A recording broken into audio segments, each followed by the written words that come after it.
Olá, meus amores! Quem que me segue aqui? Ah, então já conhecem, né? O meu bom dia, meus amores. Boa tarde, meus amores, quando eu apareço, né? Então, assim, pra quem não me conhece, meu nome é Wanda Hering. Eu sou chefe de confeitaria e panificação. E eu trabalho já há 3 anos, viajando o Brasil inteiro, ensinando as pessoas a produzirem essas delícias que vocês estão vendo aqui hoje. Então, pães, bolos, tortas, doces, né? E a gente vai falar um pouquinho sobre isso.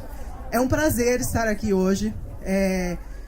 Eu venho gostando muito dessa iniciativa da gente ter em São Paulo uma feira como essa. Não só porque nós, né, vamos chamar assim, essa tribo que consome esse tipo de produto precisava de uma feira assim, mas também porque incentiva muitas pessoas que estão vendendo produtos low carb, que trabalham com isso. É uma forma delas mostrarem o trabalho delas para nós, né, para vocês. Isso não tem preço. Inclusive, pelo nosso país ter passado por um momento de crise, vamos pensar assim, a gente está saindo dele e tiveram muitas pessoas que começaram a trabalhar nessa área porque ficaram desempregadas, porque viram nisso uma possibilidade de trabalho. Então, isso aqui, eles estão de parabéns, né? Então, muito bom estar aqui com vocês hoje. Eu vou contar um pouquinho no início da minha história. O tema da nossa palestra hoje, né? Então, é confeitaria e panificação na área paleo, low carb, cetogênica, onde que isso se encaixa, tá bom? Então vamos começar pela minha formação. Eu morei 10 anos na Alemanha, e quando eu morei na Alemanha, eu segui o meu coração também para minha formação. Eu sou professora de alemão, eu fiz linguística na Alemanha, e a minha paixão era confeitaria e panificação. Nada melhor do que fazer isso na Alemanha. Então eu consegui fazer a minha formação de coração, o meu hobby, durante os anos que eu morei na Alemanha. Panificação e confeitaria pesada mesmo, tá? Essa coisa de bastante açúcar, bastante trigo, tá? Doces lindos, maravilhosos, tudo isso que a gente tenha direito, né? Era um hobby. Eu sempre fiz isso pensando assim, faça aquilo que você gosta. E o que aconteceu?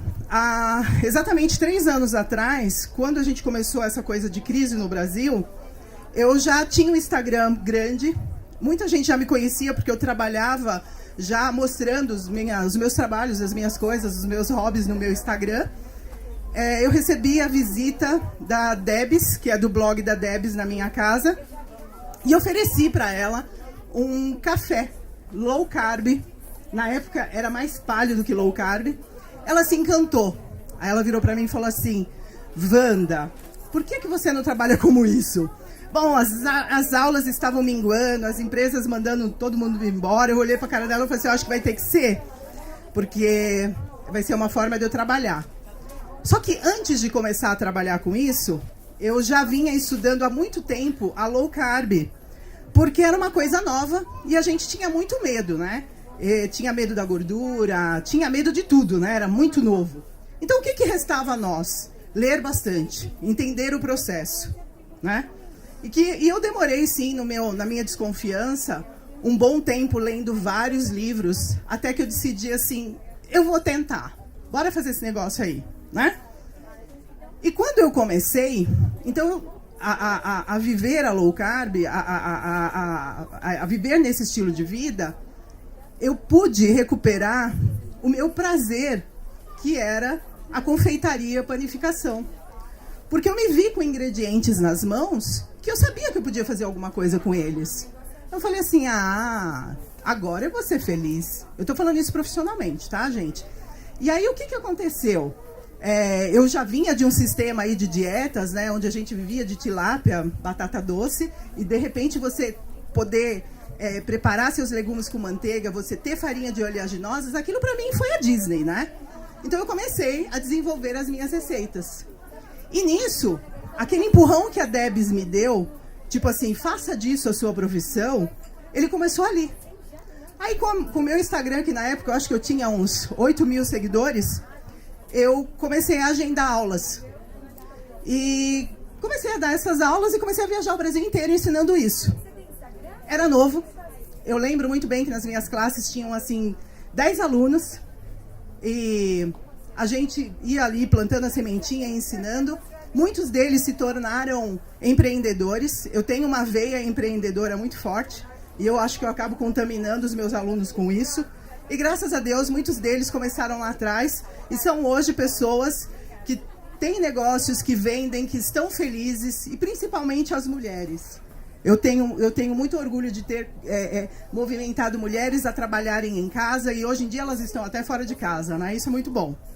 Então, assim, esse é o meu trabalho, essa é a minha formação. Panificação e confeitaria de verdade. Açúcar, né, e bastante farinha de trigo. Por que mudou? Primeiro, porque eu conheci o que era low carb. Segundo, porque eu acredito muito nisso, né? E aí virou o meu plano B em termos de trabalho, né? E agora vem uma pergunta que eu gostaria de fazer para vocês, que eu sempre explico isso nos meus cursos.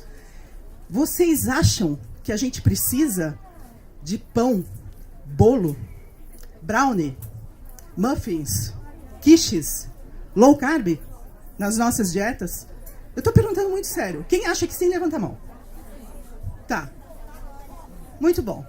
Então eu vou contar uma coisa para vocês. Todos os meus estudos que eu fiz, e eu faço até hoje, eu estou me especializando em cetogênica para ser... Eu gosto de chamar cozinheira, eu não gosto de me chamar chefe de cozinha não, tá, gente? Cozinheira de cetogênica, a gente descobre o seguinte: tudo isso não é necessário. É junk food. Eu sinto muito explicar isso para vocês, tá? Mesmo sendo, né, o meu trabalho e o que eu planto por aí. Mas vocês têm que ter essa consciência. Por que isso, Wanda? Né? É muito simples, gente. Né? Se a gente for pensar o que é paleo, o que é low carb, comida de verdade, a forma mais simples possível, o que a gente faz, a gente está criando, né, caminhos. A gente está criando fugas, rotas de fugas, né, para a gente poder ter aquilo que a gente já teve um dia. Só que vem uma coisa que eu gostaria que vocês pensassem também. Todo mundo que começa low carb, vocês têm amigos, né, que agora a gente conhece cada vez mais amigos nossos que não acham a gente extraterrestres, né, porque eles também estão fazendo a tal da low carb, eu fico tão feliz. Eles falam: a minha maior dificuldade é largar o pão. Eu sinto falta do pão. Eu acho que todo começo é igual, gente. Para mim também foi assim. Hoje já tenho os meus desapegos, já não preciso. Mas no começo foi difícil. Então é aí, são para essas ocasiões, é nessa hora que entra isso que eu ensino a vocês a fazerem, tá? E que eu ensinei a muita gente que está aí agora vendendo. Então, é para esse começo do desapego, tá? Que é difícil. Seguir dieta não é fácil. É muito difícil, tá? E você pegar uma pessoa que tinha esses hábitos e falar assim para ela, de cara, eu falo isso para minha tia, ela ficou horrorizada. Ela fala assim: o que eu posso comer? O que sobrou? Né? Tira o pão, né? Tira isso, tira aquilo. Então, assim, é muito tira. Isso também não é legal para quem está ali começando. Eu acho que ele precisa do tempo de amadurecimento dele, e ele vai chegar, como talvez alguns de nós aqui já chegaram, né? Eu cheguei, em que a gente fala assim: não, eu não preciso do pão. Eu vou comer o pão numa ocasião especial, quando eu quiser fazer um café da manhã e curtir o café da manhã ali com a minha família. Então eu tenho o meu pão, para eu não comer aquele pão ali horroroso, né? Então essas coisas assim. Para esses momentos é que serve tudo que eu ensino, né, os meus alunos a fazerem. Para a gente se sentir inserido em ocasiões familiares, tá? Sem culpa. Porque o que acontece? A gente senta, né, no Dia das Mães, Páscoa, seja o que for, né?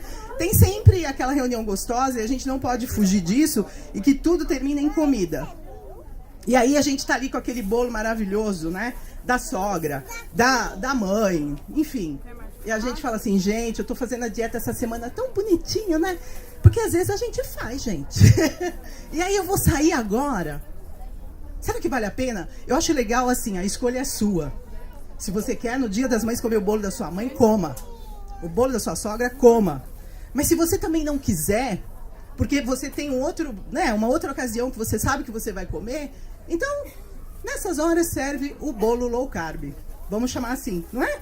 Você come sem culpa, todo mundo come, gente. Não precisa nem falar que é low carb, a família inteira acaba com o seu primeiro. É realmente assim. E você ainda continua tranquilo, com a sua consciência em paz, né? E guarda para o seu momento, para a sua escolha. Não precisa ser aquela que estão te impondo ali. E vamos falar sério, hein? Dependendo da família, tem um monte de reunião, não tem? Tem muito encontro, gente. Né? Então, eu acho que é para esses momentos que servem, tá?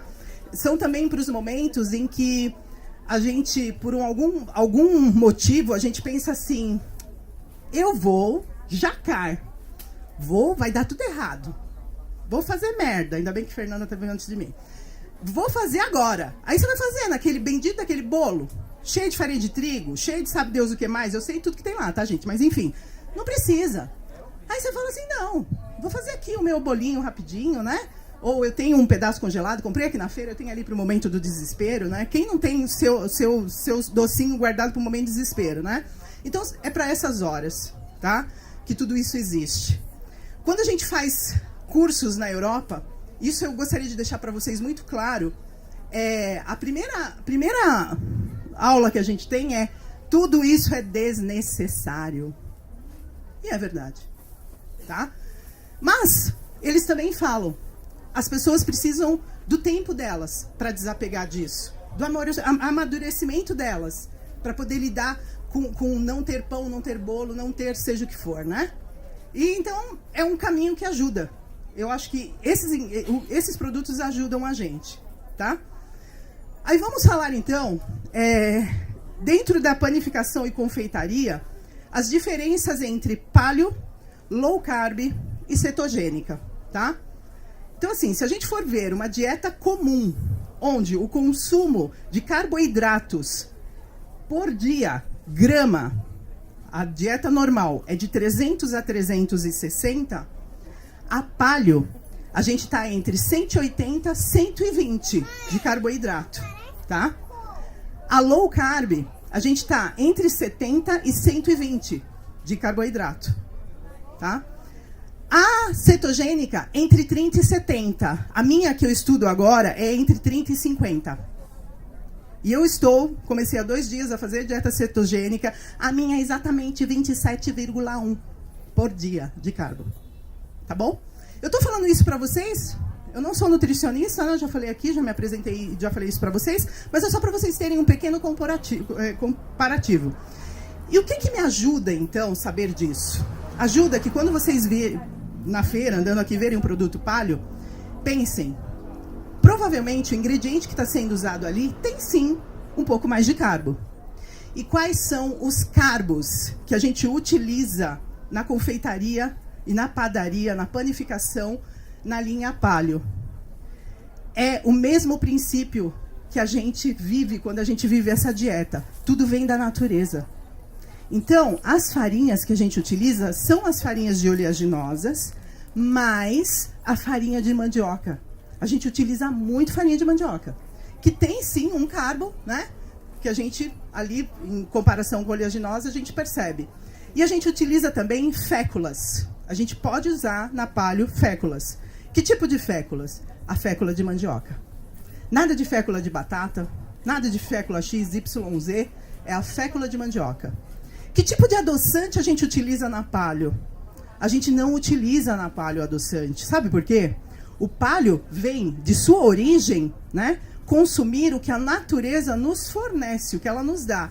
Então, a gente vai utilizar tâmaras para adoçar, frutas e açúcar de coco. É, sim, permitido. Somente o de coco. Mas lembre-se que é uma dieta que tem um pouquinho mais de carbo, né? E é uma dieta que prima para que a gente utilize cada vez mais insumos da natureza. Então tem também mel, tá?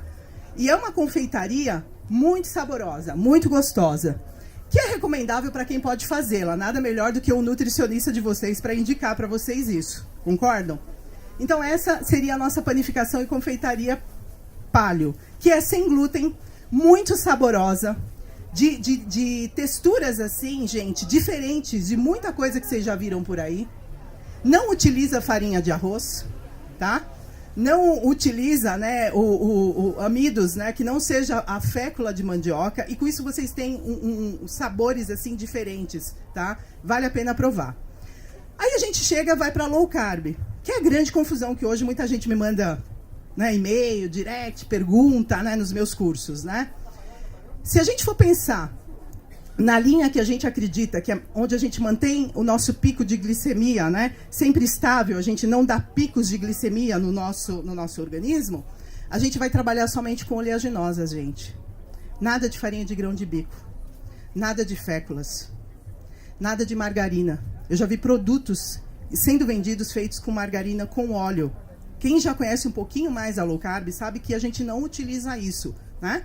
Então, o que a gente utiliza? Quais são os insumos? Farinhas de oleaginosas. A gente utiliza eritritol ou xilitol. Depois, quem não souber a diferença dos dois, eu explico, tá? A gente utiliza manteiga, gorduras boas. Na parte salgada, a gente utiliza banha, azeite, né? Se a gente for pensar em termos, eu preciso da liga. A gente usa linhaça para dar liga, tá? A gente pode usar também chia, cuidado com a chia, que dá um sabor muito forte, né? E a gente procura trabalhar da forma que eu digo assim, mais low carb honesta possível.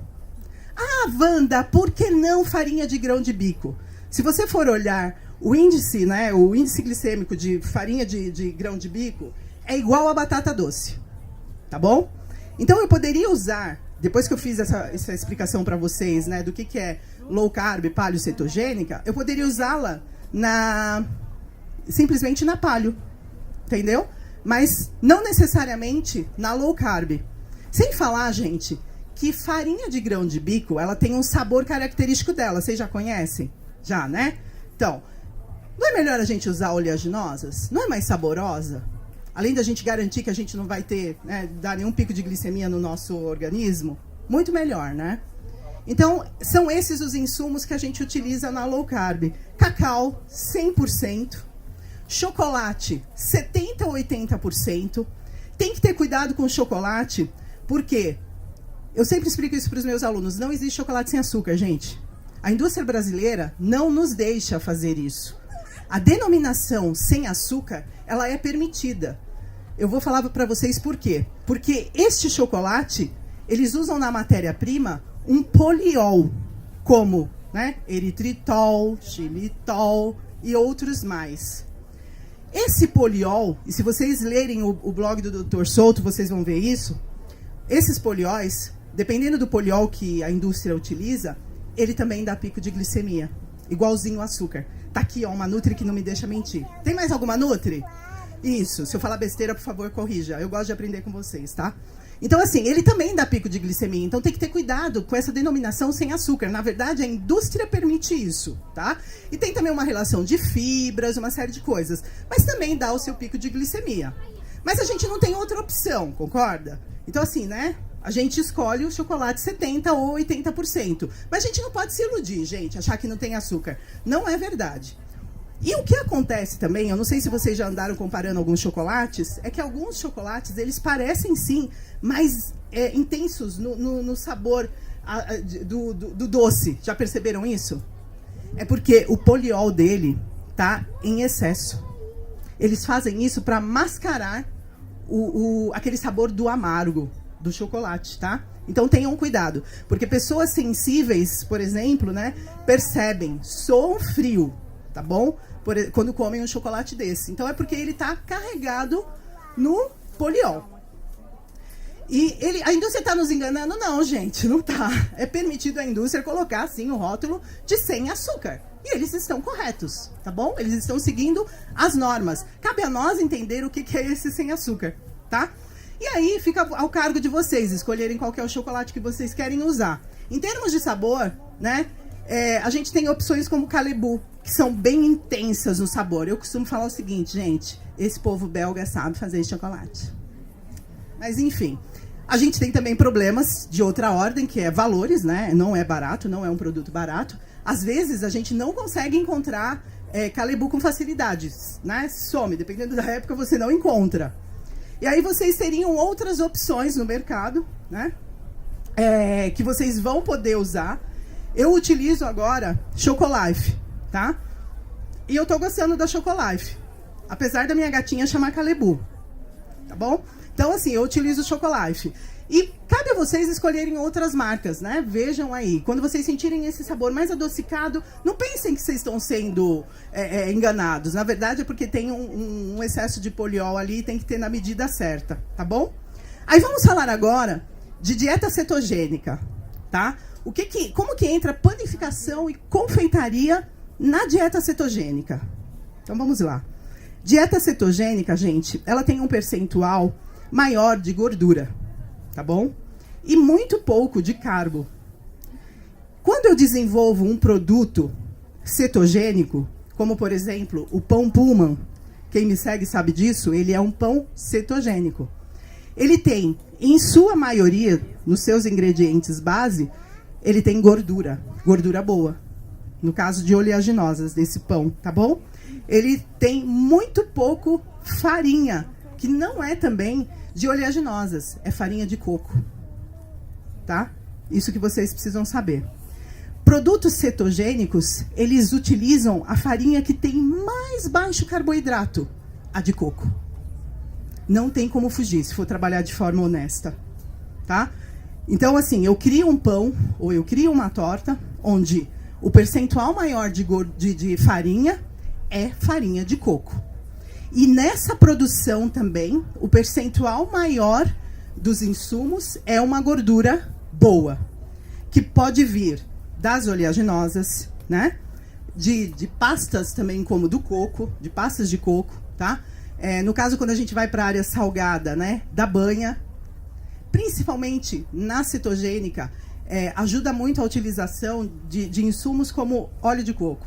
Isso ajuda mais com que a gente consiga entrar em cetose, tá bom? Então, assim, na cetogênica, dependendo de onde a pessoa está, se ela está começando uma dieta, ela está ali, né, no início, não é permitido sequer usar eritritol, tá?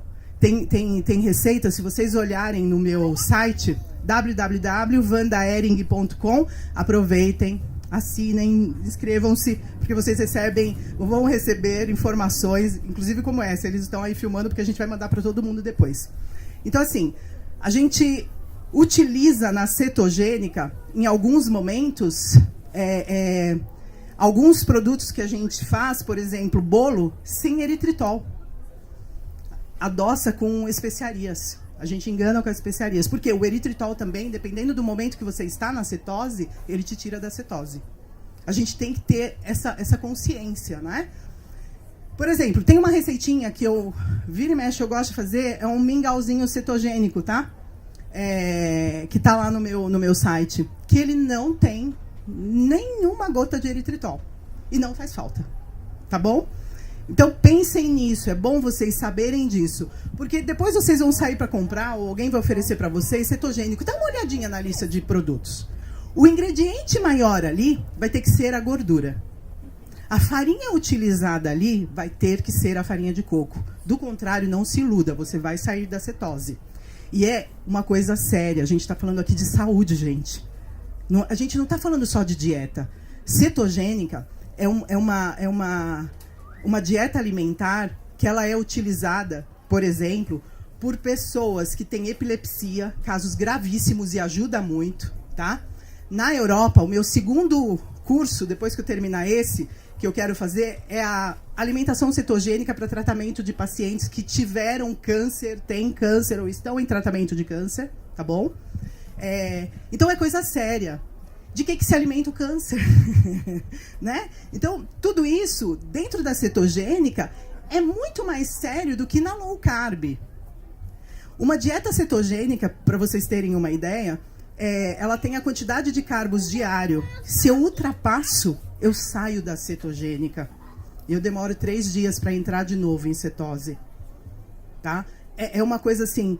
É difícil fazer uma dieta cetogênica? Não, se você seguir ela e da forma que você tem que seguir, você não vai sentir fome, você vai ter clareza, né? Principalmente, assim, você vai conseguir se concentrar muito melhor, você vai ter energia. É maravilhosa. né? Você vai fazer com que seu corpo seja uma máquina de queima de gorduras. Mas se você, num determinado período da cetogênica, principalmente no começo, comer um pouco de carbo a mais, você sai dela. E para voltar, você precisa de 3 dias de novo de cetogênica certinha para você começar a queimar de novo a gordura que você estava queimando. Isso é muito fácil de medir. A gente tem fitinhas que a gente pode medir, né, pela urina. Tem um aparelhinho que a gente mede, né, picando o nosso dedinho, né, e a gente vê pelo sangue se a gente está ou não em cetose. Porém, se você passa da primeira fase, que você está entrando em cetose, e você já está numa cetose alta, que a gente mede, né, por exemplo, né, são os roxinhos daquele medidorzinho de urina, você não sai tão facilmente dela mais. Então, te é permitido, sim, um pouquinho mais de carbo. Entendeu? Porque você já está em cetose há muito tempo. Então, o que você consumir não vai tirar você da cetose. Tá? Eu tive uma experiência, a minha primeira experiência em cetose que eu fiz uma vez, que foi assim. Eu não podia comer sequer tomate. Morango, eu só podia comer 3. E estava escrito na minha dieta 5. E tinha tomate também. Aí como que eu soube disso? Eu comecei a seguir a dieta certinho, comecei a medir e eu não entrava em cetose. Aí eu comecei a cortar, que é aquela fase que eu chamo assim, corta tudo até os pulsos, né? Aí corta isso, corta aquilo, e observa. Aí eu consegui ver que o tomate, para mim, era morte. Ponto 1, num primeiro momento. Aí no segundo, nessa em que eu estava me observando, era a quantidade de morango. Apesar de estar escrito 5, e na minha atual também está escrito 5, né, eu tinha que ficar em 3. E eram pequenos, tá, gente? Não vale fazer o que eu estou fazendo agora, escolher os grandões. Não pode. Bom, isso é uma coisa pessoal. Cada um tem do seu organismo, né? Um processo em que você entra em cetose ou não. O meu era assim, tá? E agora, né, como eu falei, eu estou começando, né, de novo a dieta cetogênica, sem neuras, porque a gente precisa de um tempo para que a gente realmente, consumindo tudo certinho, a gente entre em cetose. Eu vou esperar o meu momento, eu sou meia fujona, sabe, gente? Tenho medo de fazer lá aquele negócio, aí você fala assim, pô, tô 2 semanas comendo certinho, não estou em cetose ainda. Pode ocorrer. Não desista, siga firme. Mas a primeira vez que eu vi que eu fiz isso, que eu me desesperei, eu falei, tô fazendo tudo certinho, né? Eu falei assim, vou comer outra coisa, esse negócio aqui não tá valendo de nada, né? Mas, assim, são essas coisas que acontecem na cetose. Por isso que a gente tem que ter um cuidado muito grande, tá? Na verdade, eu costumo falar o seguinte, para os meus empreendedores, para os meus alunos que eu ensino a produzir os nossos produtos, né, o que vocês consomem também, não brinquem com a saúde dos outros, tá? Não utilizem produtos que vocês não podem utilizar. Não mintam. Não quebrem essa coisa chamada a confiança do seu cliente em vocês, né? Então, assim, é melhor a gente errar consciente do que a gente enganar alguém, né? E a gente está falando aqui de saúde. Então, quando vocês forem comprar alguma coisa, atentem a isso. Olhem, quais são os ingredientes? Um pouquinho aqui vocês já aprenderam, né? Então, assim, sigam aprendendo sempre, tá? Eu vou enviar depois um e-mail para as pessoas que estavam inscritas no site, que, né, vieram à feira, com o resumo, tá, dessa apresentação. Talvez vocês estejam na lista, também vão receber. E aí é uma coisa de vocês terem isso mais aqui, né, mais fresquinho na cabeça. Quem ainda não está lá cadastrado no meu site, que é uma forma de comunicação que eu criei agora para ajudar muita gente, vale a pena deixar o e-mail lá, tá? A gente comunica não só sobre cursos, mas eu tenho um relacionamento muito, muito carinhoso com os meus seguidores. Então tem receitinha que a gente manda, porque sabe que vocês gostam, né? Tem essas informações que eu acho que é super importante ter. No meu site tem várias receitas maravilhosas. Agora eu estou tirando todas do Instagram, que é chato de achar no Instagram, né? Depois de um tempo, estou colocando tudo lá. Então vale a pena a visita, vale a pena se inscrever. Eu não fico mandando e-mail não, tá, gente? Eu acho esse negócio meio chato. Eu mando e-mail, por exemplo, agora, quando eu estou vendendo um produto, que é o meu curso de pães, que me pediram muito, que está online. Inclusive está à disposição de vocês até segunda-feira, com desconto, com receita bônus, e depois acaba a bagunça, tá? Então, assim, é assim que funciona, né? Eu vou abrir agora para perguntas. Quem tiver alguma pergunta para fazer, por favor. Pode fazer. E a gente vai tentando responder.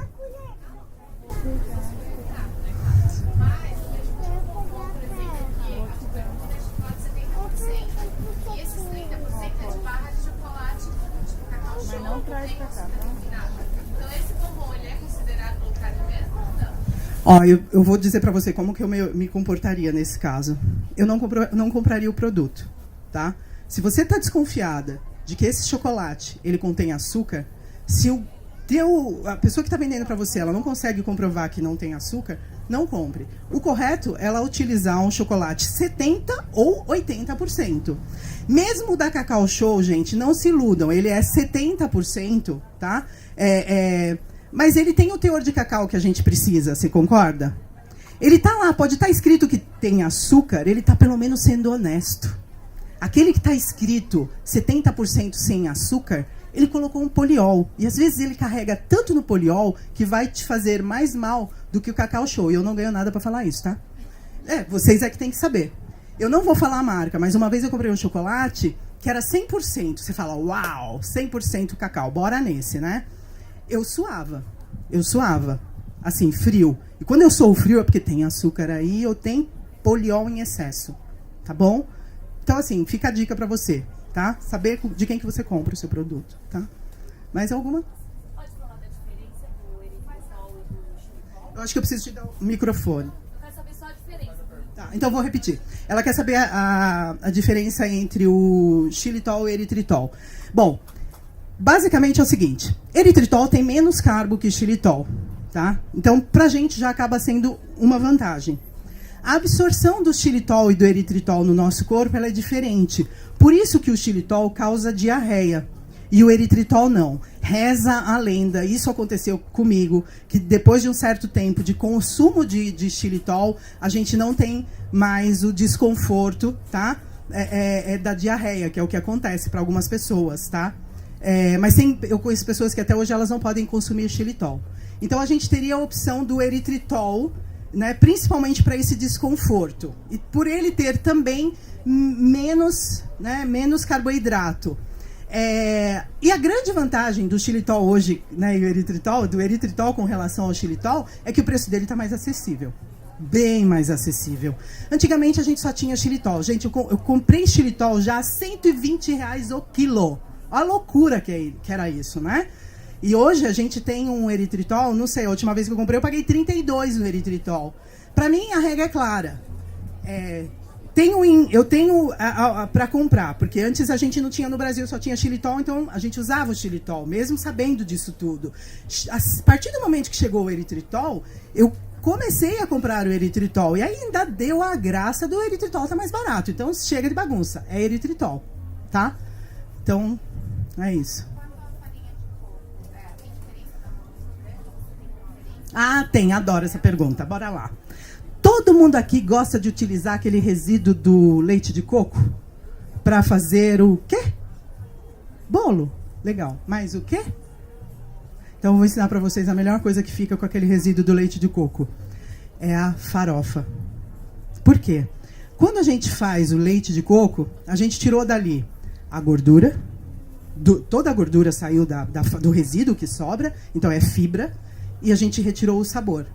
Aí você fala assim, tá, Wanda, não vou jogar fora, né, vou usar. Pode utilizar, não tem problema. Só que o seu bolo não vai ser tão saboroso quanto se você usasse a farinha normal. Então eu costumo dizer o seguinte, que ele é muito bom pra gente jogar bacon, alho, cebola, sabe? E fazer uma bela de uma farofa. Eu tô falando isso pelo seguinte, quem faz bastante o leite de coco sabe que a quantidade de resíduo que a gente junta é grande. Ai, gente, vale a pena guardar aquilo no refrigerador? Eu não jogo fora o de amêndoas. O de amêndoas eu acho valioso. Mesmo que eu já tenha tirado tudo que tem dele. Mas, gente, depois você faz uma ricota de amêndoas, né? Uma pastinha com amêndoas. Você recheia ali, né, o seu legumes com aquela pastinha temperada. É do céu aquilo. Então, aquilo a gente guarda. Tá? Sobre utilizar o coco, eu vou te falar qual que eu mais utilizo. É o coco seco ralado sem açúcar. A gente encontra ele para vender a granel. Fino, médio e grosso. Eu gosto de comprar um médio, porque se eu precisar mais fino, eu processo um pouco, né? Por que a gente utiliza isso nas nossas receitas? Porque ele ajuda a dar volume. A função na confeitaria e panificação da farinha de coco é dar volume. Ela faz com que a gente... porque a farinha é muito fininha de oleaginosas, não é? Então, se você quiser aquele aspecto assim, sabe, que parece pão, você tem que utilizar um pouco desse tipo de coco que eu falei para vocês, porque, né, ele dá volume nas suas produções. Algumas receitas minhas eu utilizo a farinha de coco bem fininha, mas são poucas as receitas que eu utilizo ela bem fininha. E aí vem um outro recurso. Eu prefiro a farinha de coco branca. Por quê? A gente trabalha com visual, né, gente? Então imagina, você produz um bolinho de coco. Aí você comprou aquela farinha que tem aquele monte de pontinho pretinho. Ai, tudo bem, Wanda, é gostoso, é. Faz uma vez com aquela, outra vez, né, pra ficar diferente. Compra uma farinha branquinha, porque a gente come com os olhos também, né? E pro seu cliente também é legal, é melhor, tá? Então, essa é a diferença.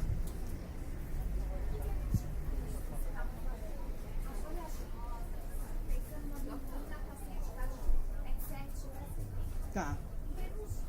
Vamos conversar sobre isso. Vou repetir a sua pergunta só porque está gravando, tá?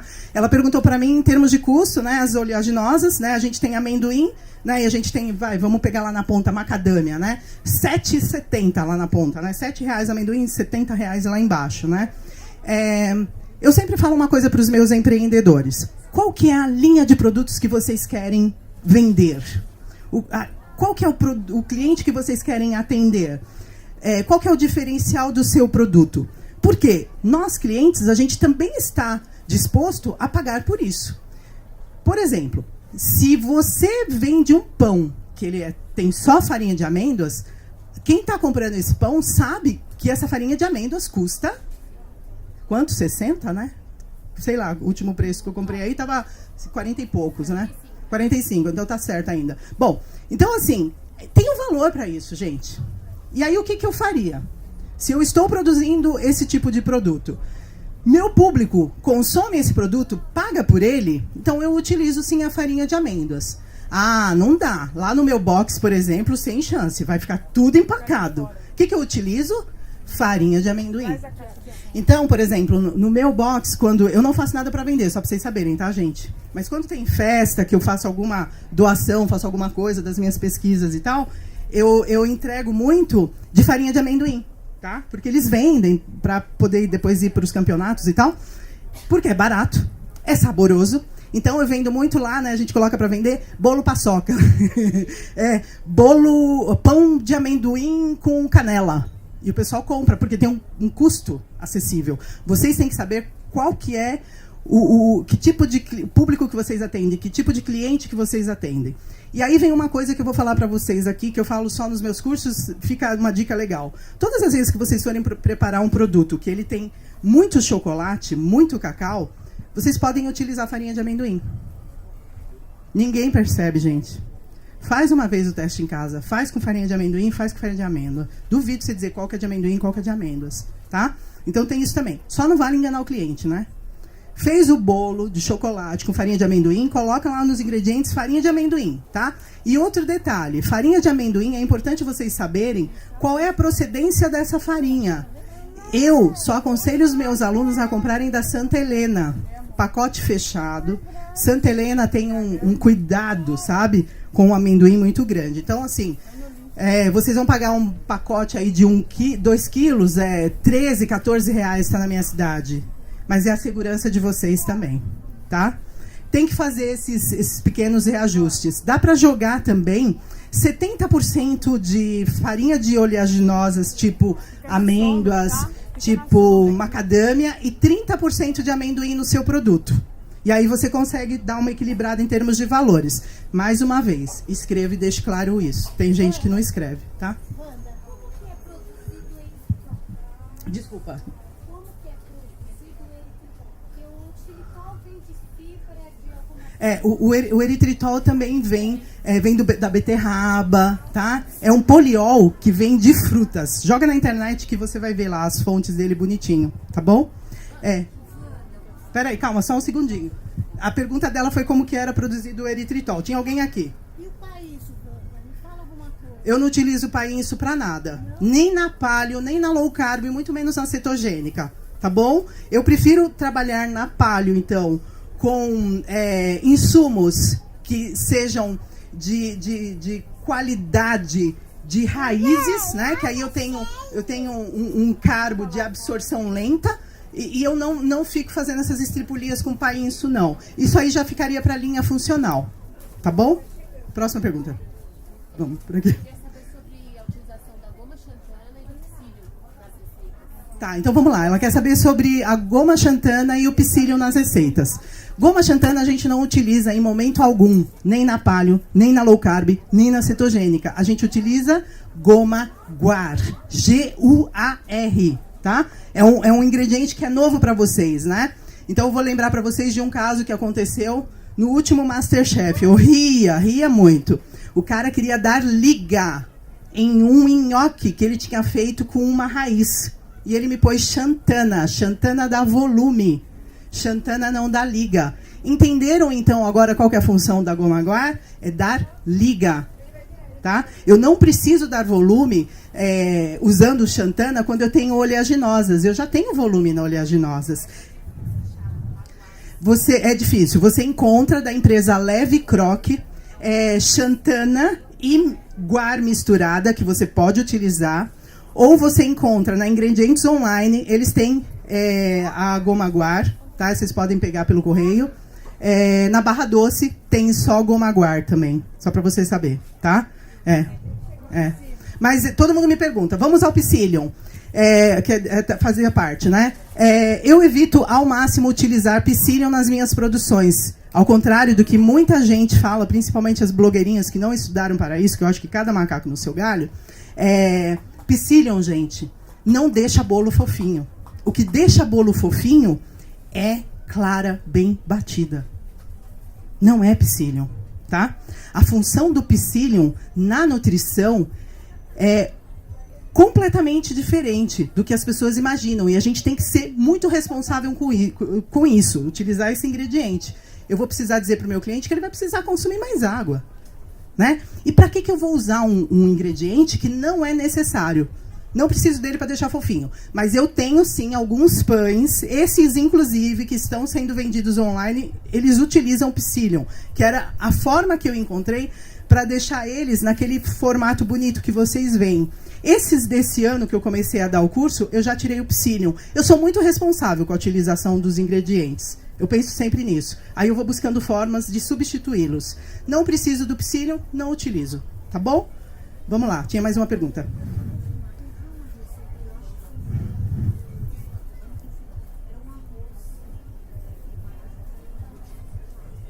Com que? Com jaca?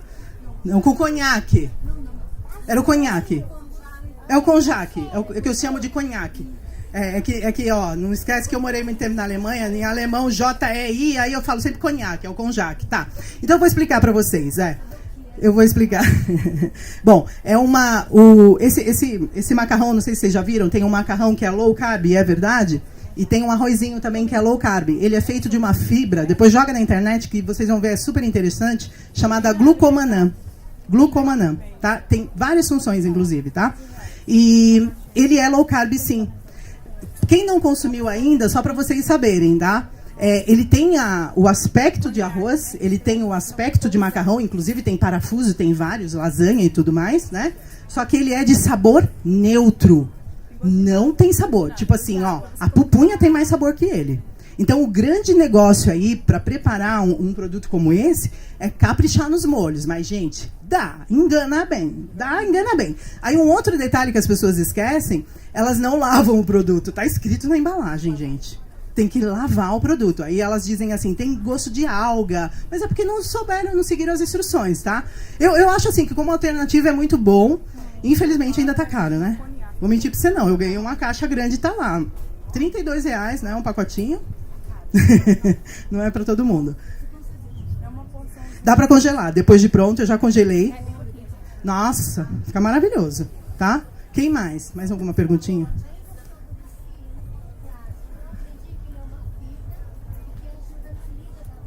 Isso, vamos te falar sobre isso. Bom, o psyllium, ele dá liga na massa, é verdade. Mas ele tem uma outra função na nutrição, que é formar o bolo fecal. Então, se vocês fizerem uma experiência com psyllium, coloquem água numa porção de psyllium, ele vai virar uma cola, aquela que a gente colava assim, não passava, quando a gente empinava pipa, empinei pipa, gente.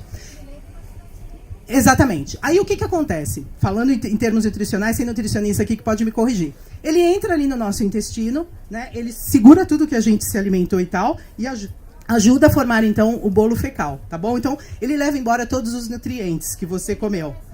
Não, ele é saudável. É que, assim, eu questiono muito qual que é a necessidade de se colocar psyllium em tudo. Não precisa colocar em bolo, gente. Por exemplo, se você for fazer um pão moldável como o meu, você vai precisar. Isso porque eu desenvolvi ele há 2 anos atrás, ele está sendo vendido agora online, e era a minha alternativa para dar liga. Esses novos, eu tirei o psyllium. Tirei. Por quê? Gente, eu formo milhões de pessoas Brasil afora. Eu tenho que ter a consciência e conscientizar vocês da utilização desses ingredientes. E quantas pessoas você acha que vende um produto com psyllium e fala, tome bastante água? Tudo bem que mesmo que seja uma porção pequena, você não sabe nunca o quanto o seu cliente vai consumir. E a gente tem que pensar na responsabilidade disso tudo. Existem... mas é que eu estou te falando, a minha função na sociedade é outra, você entendeu? Eu tenho que esclarecer isso tudo, e como eu ensino e movimento grandes massas, grandes negócios, eu tenho que fazer com que cada vez mais a gente utilize menos o psyllium. E nessa minha seleção de receitas desse ano, eu já tirei o psyllium dos pães moldáveis, tá? A gente vai melhorando, né, gente? Soft sugar. Eu não utilizo, apesar de eu ser patrocinada pela Chocolife, mas uma das coisas que eu falei para a Chocolife, fui muito sincera, foi eu utilizo chocolate 70%, eu não utilizo soft sugar para low carb, cetogênica nem pensar, por causa da mistura que tem também a stevia. Tá bom? Bom, filha, tem gente que usa açúcar de coco na low carb, pelo amor de Deus, né? Então, assim... E o pessoal da Chocolife sabe disso, que foi a primeira regra de contrato que eu coloquei. O soft sugar eu só uso na linha vegana, tá? Então, ou é xilitol ou eritritol, tá bom? Para low carb e paleo, para low carb e a cetogênica, tá bom? Mais perguntas? Porque a gente está encerrando. Tem mais alguma? Não. Tudo claro? Então tá bom. Eu espero que vocês tenham gostado. Foi um prazer. Se tiver mais alguma pergunta, alguma dúvida que vocês queiram perguntar, é só mandar um e-mail, a gente responde. Direct, todo mundo sabe que eu respondo. Né? Então a gente deixa vocês informados, tá? Muito grata por estar aqui. Muito obrigada.